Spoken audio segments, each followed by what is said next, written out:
اللہ الرحمن الرحیم۔ ناظرین و سامعین، السلام علیکم ورحمۃ اللہ وبرکاتہ۔ میرے پیارے دوستو، اللہ تعالی نے قرآن پاک میں 7 کا ہندسہ کافی دفعہ ذکر کیا گیا ہے۔ نمبر 1، اللہ تعالی نے کعبۃ اللہ کے 7 چکر رکھے ہیں، اور نمبر 2، صفا اور مروہ کی سعی کے بھی 7 چکر رکھے ہیں۔ نمبر 3، شیطان کو مینا میں کنکریاں مارنے کا حکم بھی 7 کے عدد کا کیا گیا ہے۔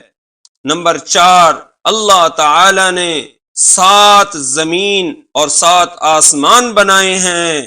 نمبر 5، اللہ تعالی نے 7 جنت اور 7 جہنم بنائے ہیں۔ نمبر 6، اللہ تعالی نے 7 بر اعظم اور 7 سمندر بنائے ہیں۔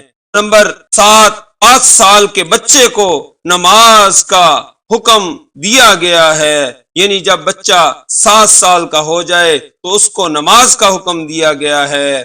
نمبر 8، جنت اور جہنم 7 دروازے ہیں اور 7 ان کے درجے ہیں۔ سورۃ الفاتحہ اتنی اہم سورت ہے کہ ہر مسلمان بندہ 5 وقت نماز میں ہر رکعت میں سورۃ الفاتحہ پڑھتے ہیں، اور سورۃ الفاتحہ کی بھی آیتیں 7 ہیں۔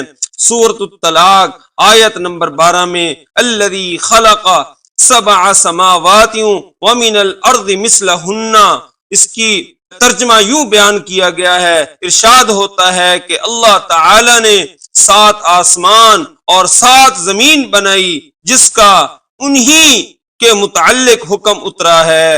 اور نمبر 11 سورۃ نبا آیت نمبر 12 میں وَبَنَيْنَا فَوْقَكُمْ سَبْعًا شِدَادًا، اور تمہارے اوپر ہم نے 7 مضبوط آسمان بنائے۔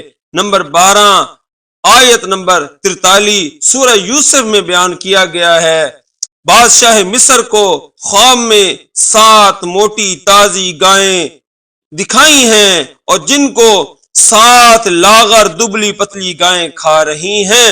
اور نمبر 13 قوم عاد، اللہ تعالی نے ان کے اوپر 7 راتیں اور 8 دن آندھی چلائی رکھی۔ اور آخر میں نمبر 14 پر، اور ہفتے کے 7 دن ہوتے ہیں، اور اللہ تعالی نے 7 کا ذکر قرآن پاک میں کافی دفعہ بیان کیا۔